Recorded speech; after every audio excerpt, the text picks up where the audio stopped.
Anna's story, a nurse journey of love, heartbreak, and self-discovery. Anna was a 33-year-old nurse who worked long hours at the hospital. Her days were spent caring for the sick, her nights often consumed by the same demanding routine. Despite the exhaustion, she loved her job. Helping people gave her a sense of purpose, a reason to push through the fatigue that weighed on her shoulders. Before last year, her life had been quiet, almost solitary. She had no boyfriend, no romantic prospects, just the steady rhythm of work and the occasional visit to her elderly mother, who lived in a small village outside the city. Anna's world was simple, predictable, and in many ways lonely. Then everything changed. A new doctor arrived at the hospital, Michael, a 31-year-old with striking blue eyes, a warm smile, and an effortless charm that made all the nurses take notice. He was handsome, tall with brown hair that always seemed perfectly tousled, and a kindness in his demeanor that made even the most difficult patients feel at ease. Anna admired him from afar, convinced that someone like him would never look twice at someone like her. She wasn't particularly slim, didn't wear expensive clothes, and kept her hair simple, nothing like the glamorous women she imagined Michael would prefer. But then he started talking to her. At first it was small things, asking how her day was going, smiling at her in the hallway, offering to help with a difficult patient.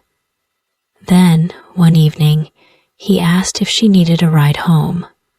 Anna hesitated, her heart pounding, but she said yes. The car ride was filled with easy conversation, work, their lives, their families. Michael was different when they were alone, more open, more real. He laughed at her jokes, listened when she spoke, and made her feel seen in a way no one had in years. After that, their interactions became more frequent. He brought her coffee during shifts, sat with her in the cafeteria during lunch breaks, and sometimes drove her home just to spend a little more time together. Anna found herself looking forward to every shift, every chance to see him. The way he looked at her, the way he made her feel, it was intoxicating. Then came the weekend that changed everything. Michael asked her to go to the movies. They both had a rare day off, and Anna agreed without hesitation. The film was forgettable, but the hours they spent walking and talking afterward were not. They spoke about everything. Their dreams, their fears, the little things that made them happy.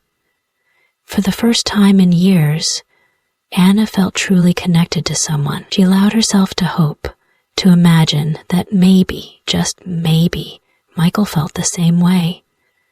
But reality came crashing down a few days later. Michael pulled her aside after their shift, his expression unreadable. "Anna, I need to tell you something," he said, his voice low. "I'm married." The words hit her like a physical blow. Married? How?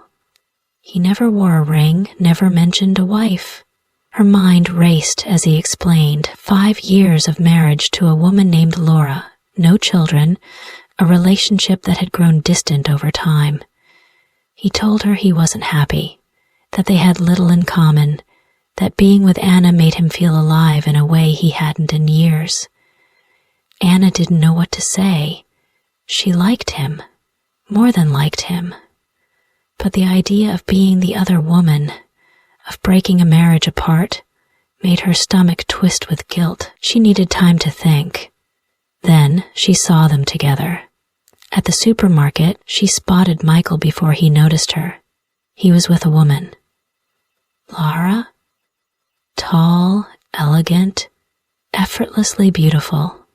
They were laughing, smiling, looking every bit the happy couple. Anna left before they could see her, her heart aching with confusion. If he was so unhappy, why did they seem so perfect together? That night she couldn't sleep. The image of them haunted her. his hand on Laura's arm, the way she leaned into him. Was he lying to her? To himself? Or was there more to the story? The next day at work, she confronted him. "I saw you with your wife," she said, her voice steady despite the storm inside her. "You looked happy. Why are you spending time with me if you're happy with her?" Michael sighed, running a hand through his hair. "Appearances aren't everything, Anna. Laura and we're good at pretending, but we don't have what you and I have. With you, I can be myself." Anna wanted to believe him, but she couldn't ignore the truth. He was still married. She deserved more than stolen moments and half-truths. She confided in her best friend Sarah, who didn't hesitate to give her the hard truth. "You deserve someone who can be with you fully," Sarah said. "Don't settle for less." A week later, Michael called. He wanted to talk. They met in a quiet park, the air thick with unspoken words. Anna took a deep breath. "Michael, I care about you, but I can't be in this situation. You need to figure out what you really want. If you're not happy with Laura, you need to talk to her, but I won't be the other woman." He looked at her, his eyes filled with regret. "I understand," he said softly. "I just want you to be happy." As she walked away, Anna felt a strange mix of sadness and strength. She had made the right choice, for herself, for her future.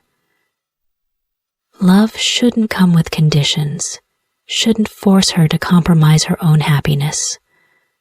Life was full of difficult decisions, but sometimes the hardest choices were the ones that set you free.